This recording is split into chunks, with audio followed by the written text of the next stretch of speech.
The cargo hauler driftwood was 3 days out from the mining stations when the distress signal came through. It was weak, barely a whisper against the background noise of space, but Jake caught it on his night watch. He sat up straight in his command chair and ran the signal through the computer twice to make sure he was not imagining things. "That's old," he muttered to himself. "That's really old."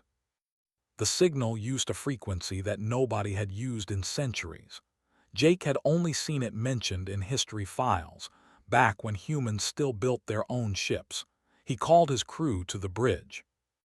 Lisa Tran arrived first. She was the pilot, a small woman with quick hands and quicker reflexes. Cole came next, rubbing sleep from his eyes.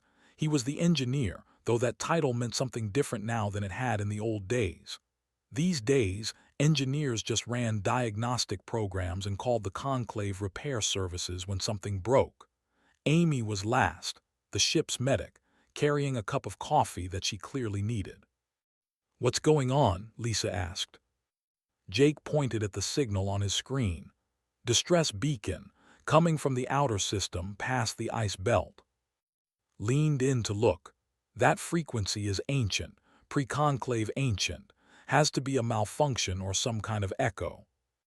"Only one way to find out," Jake said. Lisa changed their course, and the driftwood turned toward the darkness at the edge of the system. It took them 6 hours to reach the signal's origin point, and when they arrived, all 4 of them stood on the bridge in stunned silence. A ship floated in the void before them, but it was not like any ship they had ever seen. Conclave vessels were smooth, organic, grown rather than built. They curved like living things, with surfaces that seemed to breathe and pulse with inner light. This ship was nothing like that.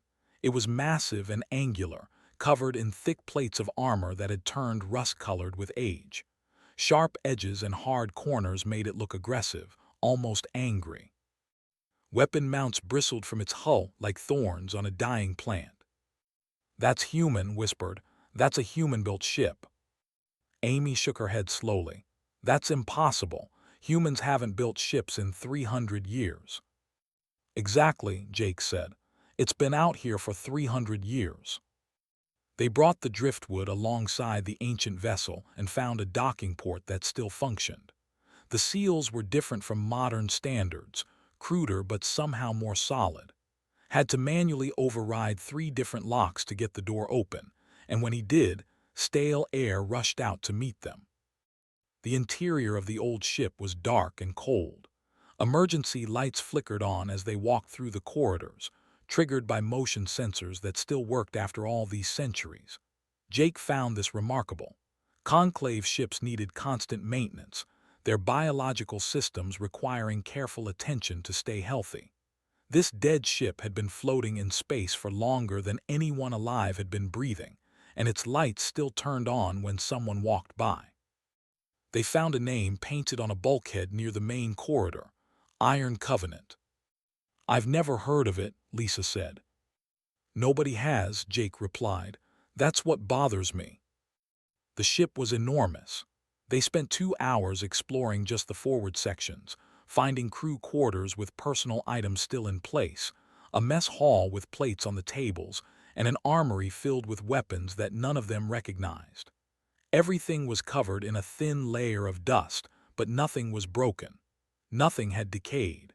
The ship had simply stopped moving and waited in the darkness for someone to find it. Became more and more excited as they explored.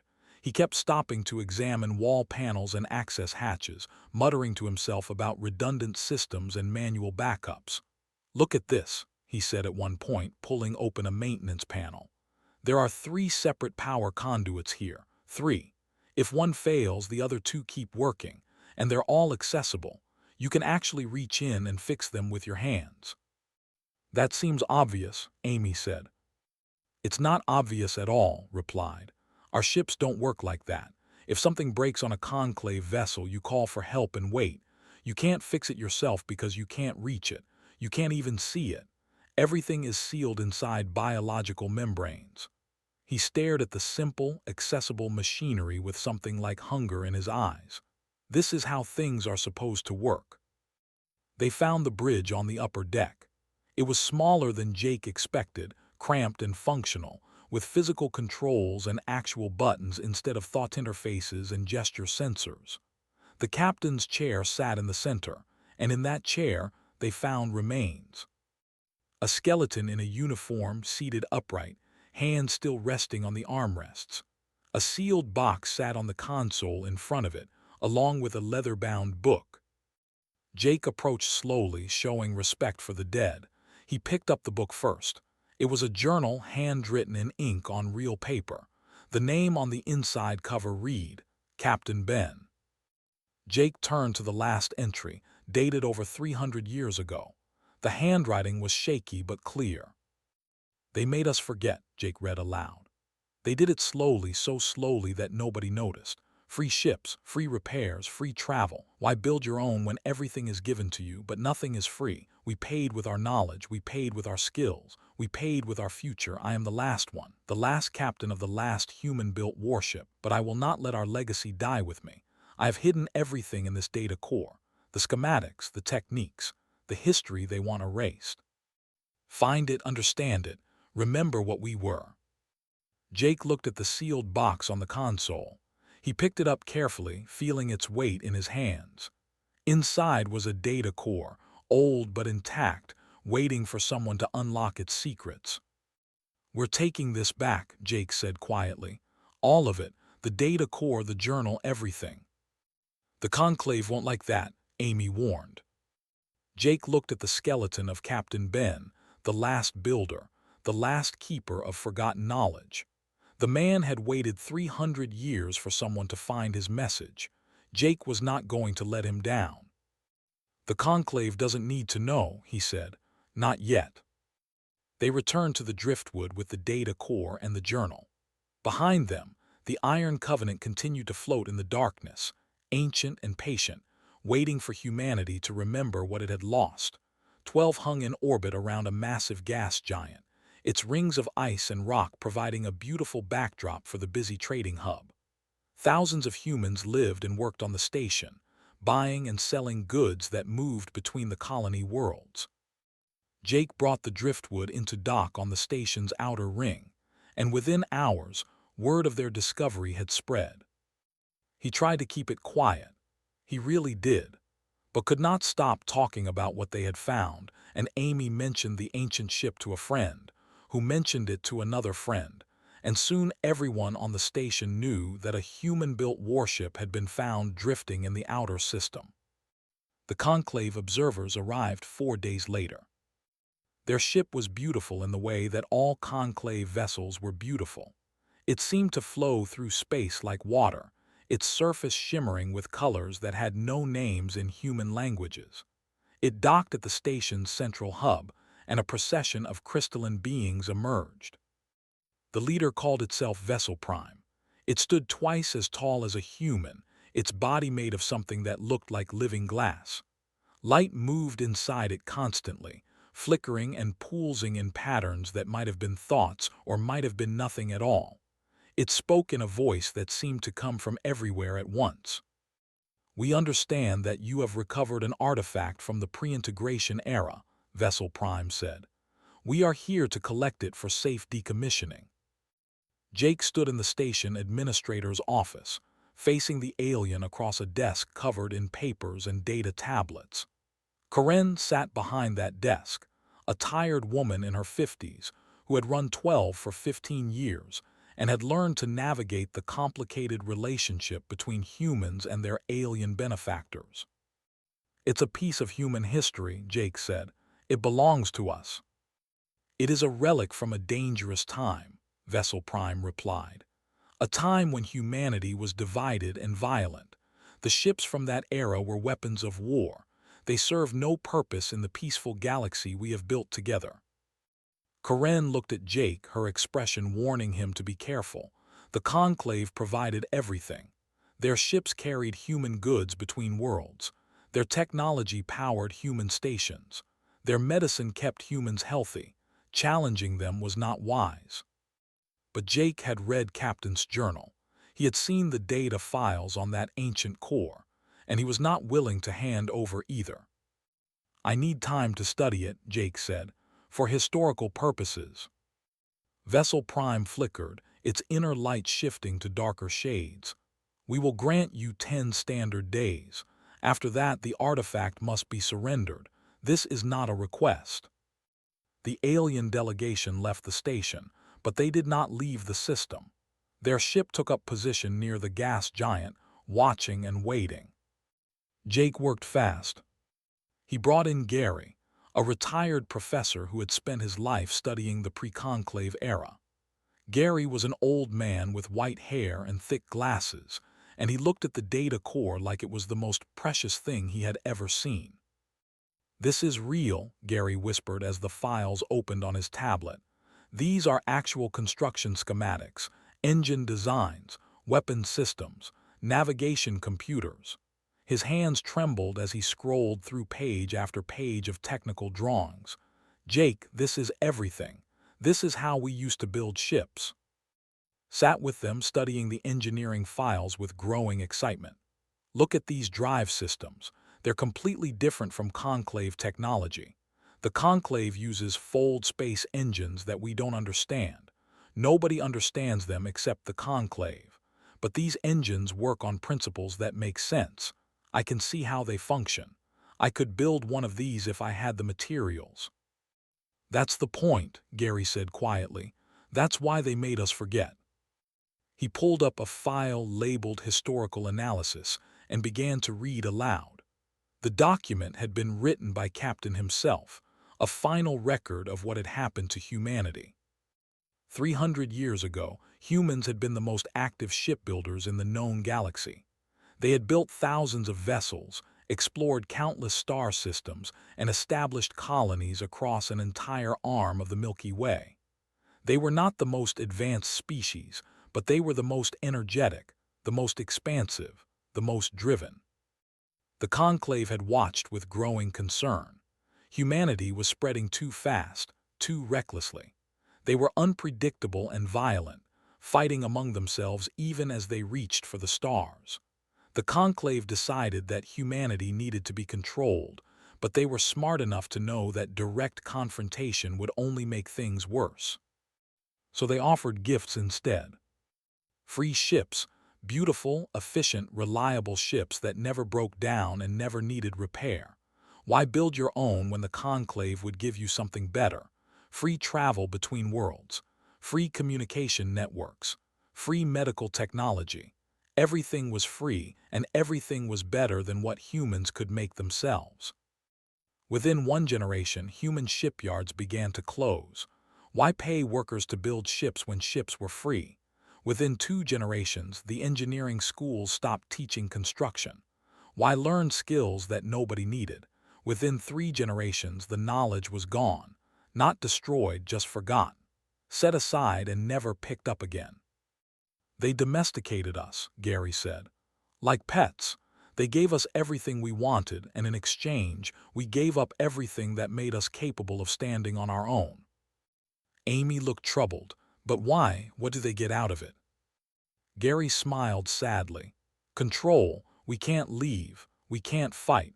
We can't do anything without their permission because we can't do anything without their ships. They didn't conquer us with weapons. They conquered us with kindness." Jake thought about the Iron Covenant floating in the darkness, built by humans who understood what was happening and tried to preserve what they could. Captain had seen the truth and had given his life to keep the knowledge alive. Jake said slowly, "You said you could build one of these engines if you had the materials."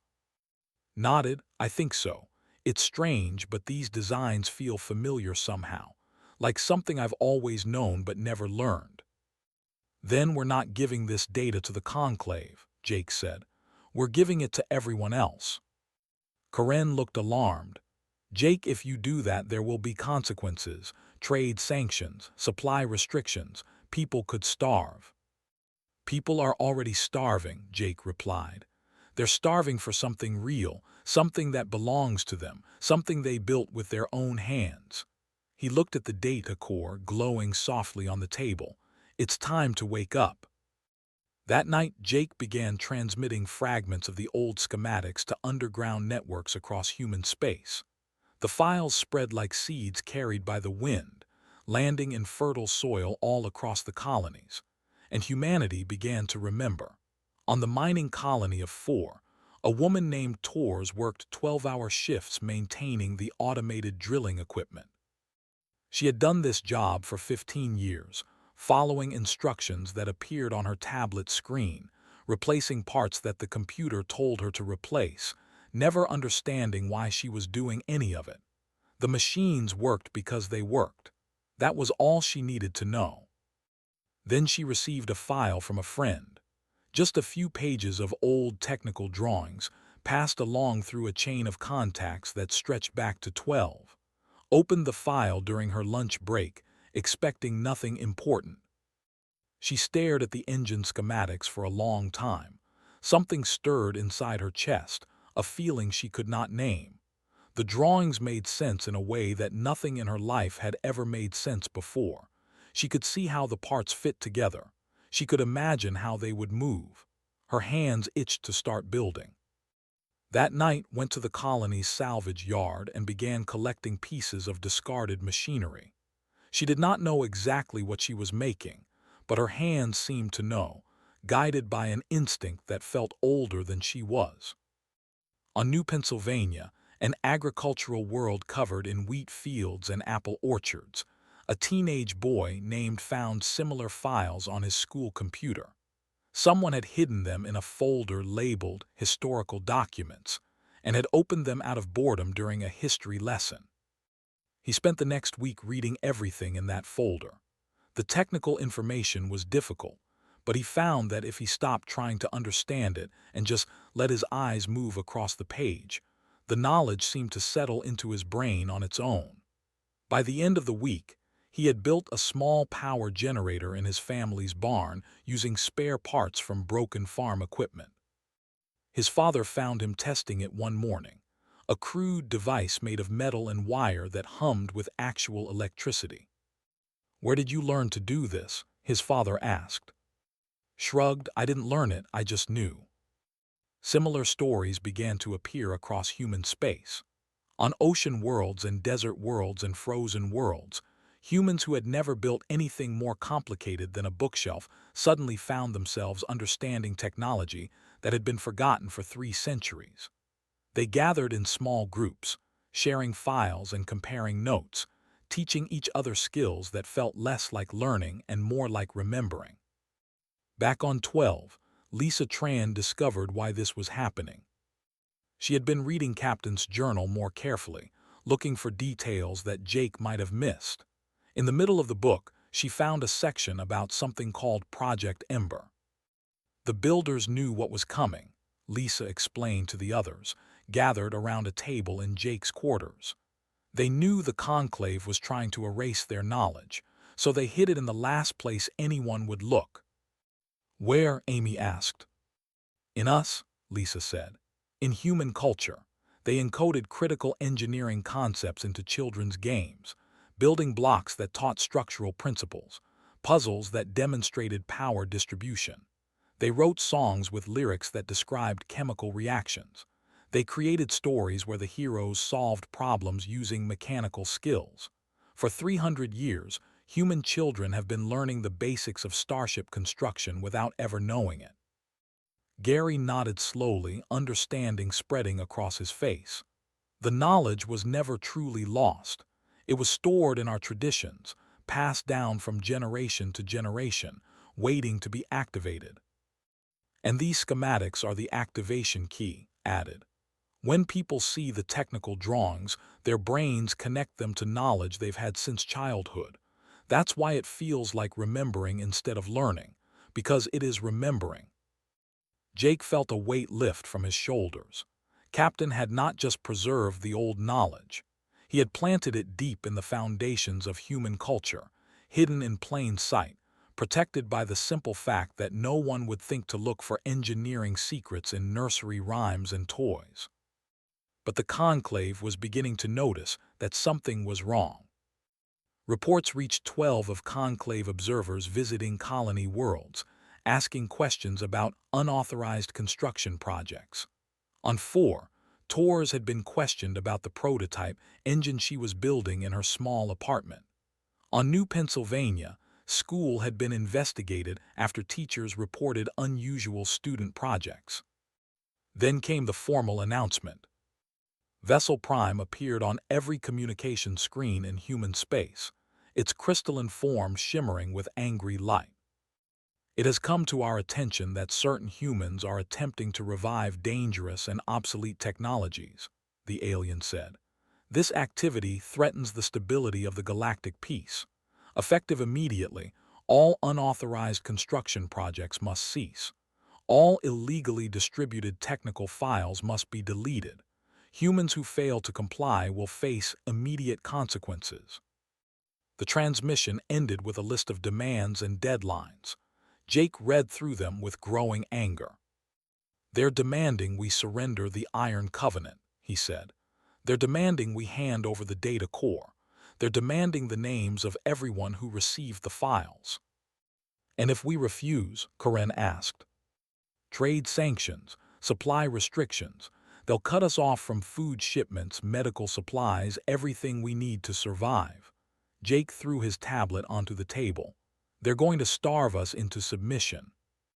Governor Sam, the cautious leader of the Human Colonial Council, called an emergency meeting. He urged compliance. The conclave was too powerful to fight. Humanity had no ships of its own, no weapons, no way to resist. Better to obey and survive than to rebel and die. But Jake had seen something that the governor had not. Across human space, in salvage yards and barns and cramped apartments, ordinary people were building things for the first time in 300 years. They were remembering who they were. They were waking up. And they were not going to go back to sleep. "We have one ship," Jake said quietly. "The Iron Covenant has been restoring its systems. It won't be easy, but we might be able to make it fly again." Karen looked at him like he was insane. One ship against the conclave. Jake, that's suicide. "Maybe," Jake admitted, "but at least we'll die standing up. At least we'll die as humans, not as pets." He looked around the table at his crew, at his friends, at the people who had followed him from the beginning. "Who's with me?" One by one, they raised their hands. The conclave fleet arrived 3 days after their final warning was ignored.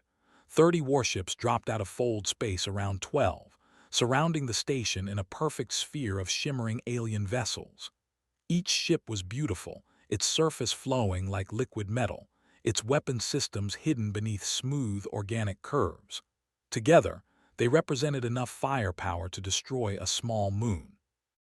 Jake watched them from the bridge of the Iron Covenant.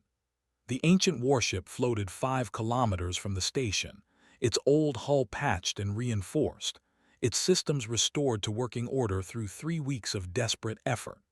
Had worked without sleep for the final 48 hours, crawling through access tunnels and replacing damaged components with whatever he could find.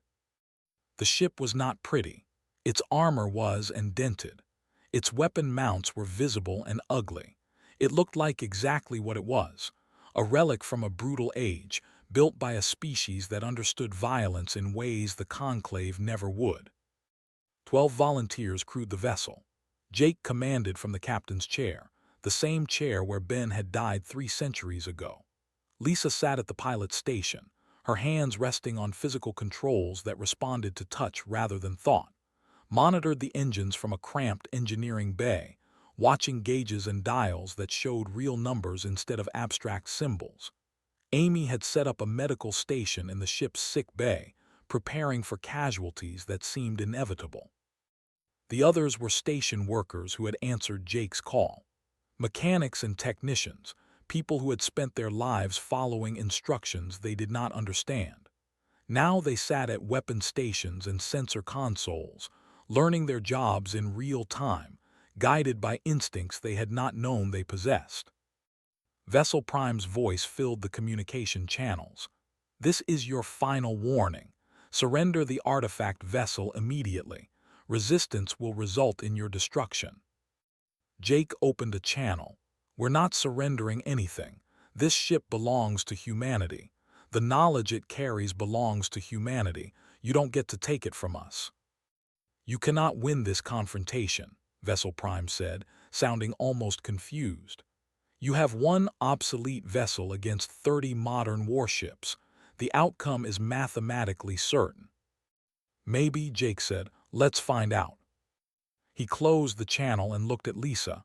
Take us in. The Iron Covenant's engines roared to life, sending vibrations through the entire ship. Had warned them about this. The old drives were powerful but rough, nothing like the smooth hum of conclave technology. The ship shook as it accelerated, plunging toward the nearest cluster of alien vessels. The conclave responded immediately. Beams of energy lanced across space, striking the Iron Covenant's hull. Jake felt the impacts through his chair, heard the groan of stressed metal, but the ship kept moving. The ancient armor absorbed the hits, its thick plates designed to take punishment that would have instantly crippled a modern vessel. Hull integrity holding, reported. 78% on the forward sections. They're barely scratching us. Lisa twisted the ship through the incoming fire, using manual controls to pull maneuvers that no conclave vessel could match. The alien ships relied on computer systems to fly, their movements smooth but predictable. Lisa flew by instinct and training, making decisions faster than any machine could calculate. Weapons range in 30 seconds, she announced. Jake turned to the weapon stations. Prepare to fire. The Iron Covenant's weapons were not elegant. They did not fire graceful beams of energy or sleek missiles that curved toward their targets. They launched heavy projectiles at incredible speeds, chunks of dense metal accelerated by magnetic rails to velocities that turned them into devastating hammers. They were brutal, simple, and devastatingly effective. Fire, Jake commanded. The ship trembled as its weapons discharged. 12 rounds streaked across space, invisible to the naked eye, traveling faster than any sensor could track. 3 of them hit a conclave warship, punching through its smooth hull like needles through silk.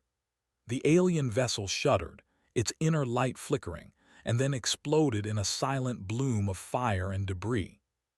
The other conclave ships scattered, their movements suddenly less confident. They had expected an easy victory. They had not expected this. They can't handle our weapons, said, his voice filled with wonder. Their ships are designed for efficiency, not survival. 1 or 2 hits and they're done. Jake understood now. The Conclave had never faced serious opposition. They had controlled the galaxy through diplomacy and trade, through soft power and cultural manipulation. Their warships were more symbol than substance, designed to intimidate rather than fight. They had never needed to build vessels that could take real damage because no one had ever seriously tried to hurt them. Humanity had spent its entire history fighting itself. Human warships had been designed by a species that expected to be shot at, that assumed every battle would be desperate, that built redundancy into every system because failure meant death. The Iron Covenant had been created for the ugliest kind of warfare, and it showed. The battle lasted 4 hours. The Iron Covenant took hit after hit, its armor cracking and its systems straining, but it kept fighting. Lisa flew circles around the alien fleet, using the station and the gas giant's moons as cover. Performed emergency repairs even as new damage accumulated. Amy treated injuries as they happened, moving through the shaking corridors with a medical kit in her hands. The Conclave lost 17 ships. They tried new tactics, coordinated attacks, overwhelming firepower, but nothing worked. The Iron Covenant refused to die. Its weapons kept firing, each round claiming another victim, until the remaining 13 alien vessels broke formation and fled into fold space. Silence fell over the system. Jake slumped back in his captain's chair, exhausted beyond words. The Iron Covenant was a wreck, barely holding together, leaking atmosphere from a dozen breaches. But it was still flying. It had won. Karen's voice came through the communication system. Jake, are you there?" "We're here," Jake replied. We're all still here. Across human space, people had watched the battle through long-range sensors and relayed signals. They had seen the impossible happen. One ancient ship, crewed by 12 volunteers, had defeated a fleet of 30 modern warships. The Conclave was not invincible. They could be beaten. Within hours, construction projects on a dozen worlds shifted from hidden prototypes to open production. Tours 4 began building a full-size engine instead of a model. On New Pennsylvania organized his classmates to gather materials for a proper spacecraft. Everywhere, humans looked up at the stars and saw something they had not seen in 300 years: possibility. The Iron Covenant limped back to 12, trailing smoke and debris. But Jake was smiling as they docked. They had remembered what it meant to fight. Now they would remember what it meant to build. 5 years passed, and the galaxy changed. Jake stood on the observation deck of the New Dawn, the first starship built entirely by human hands in over 3 centuries.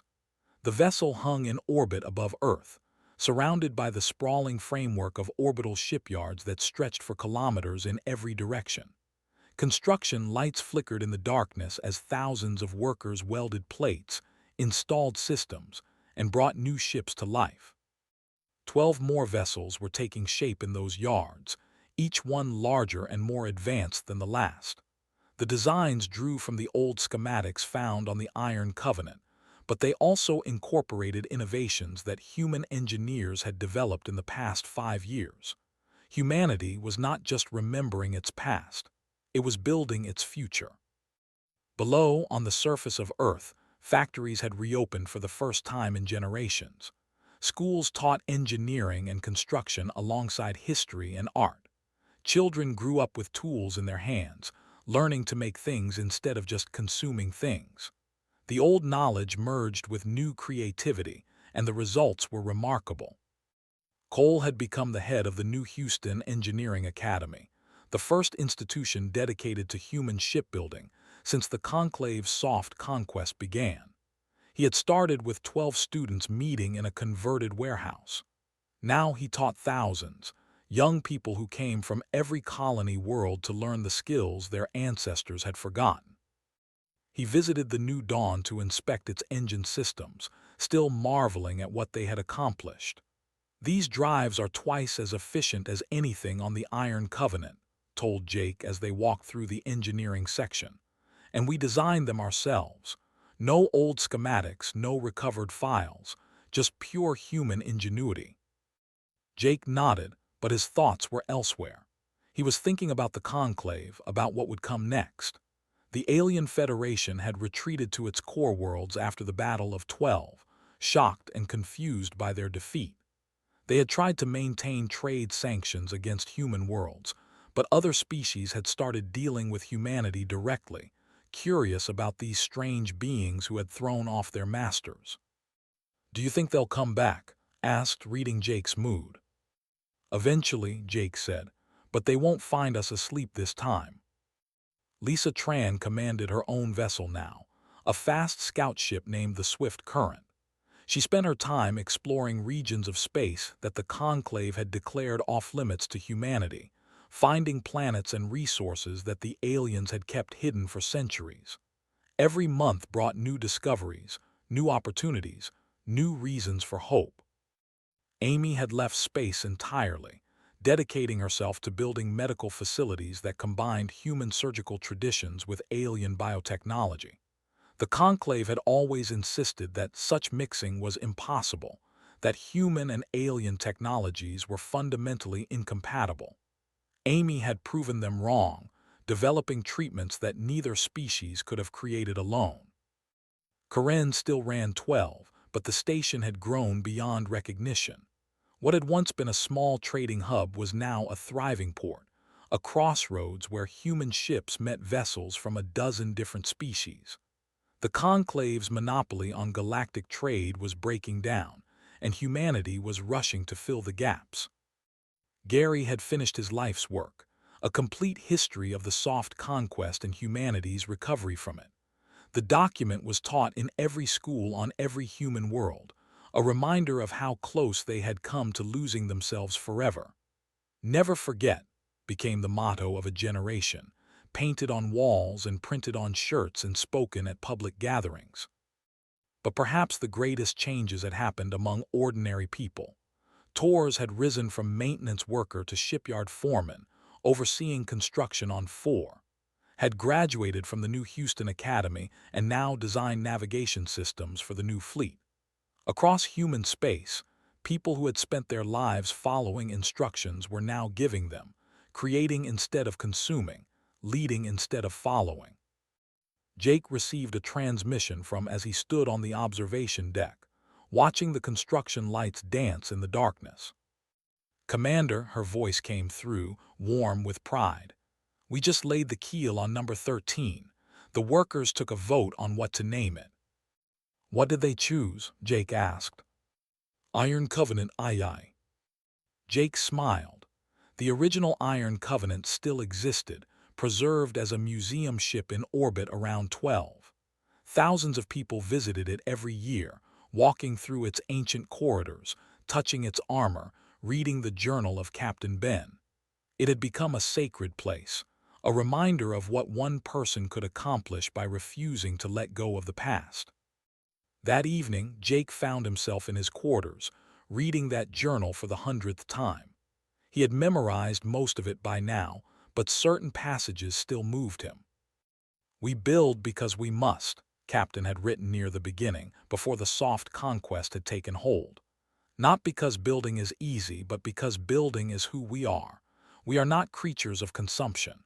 We are creatures of creation.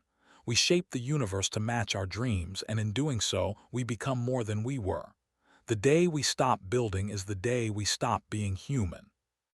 Jake set the journal down and looked out his window at the shipyards, at the workers moving through the framework like ants building a nest, at the ships taking shape one plate at a time. Humanity had been conquered not by weapons but by comfort. They had been defeated not by enemies but by friends. For 300 years they had slept, forgetting who they were and what they could do. The Conclave had been confident that they would never wake up, that the soft chains of dependence would hold them forever. They had been wrong. Tomorrow, the new dawn would launch on its maiden voyage, the first of a new fleet that would carry humanity back to the stars. Not as passengers on borrowed ships, but as builders, as creators, as the species that had looked at the universe and decided to remake it in their own image. Jake thought about Ben, dying alone on the bridge of the Iron Covenant, placing his hope in a data core and a handwritten journal, trusting that someday, someone would find his message and understand what it meant. "We remembered," Jake said softly, speaking to a ghost across 3 centuries. "We remembered what we were, and we're never going to forget again." Outside the window, the shipyard lights continued to flash, illuminating the skeletons of vessels that would soon be born. Humanity was building again. Humanity was awake, and the galaxy would never be the same.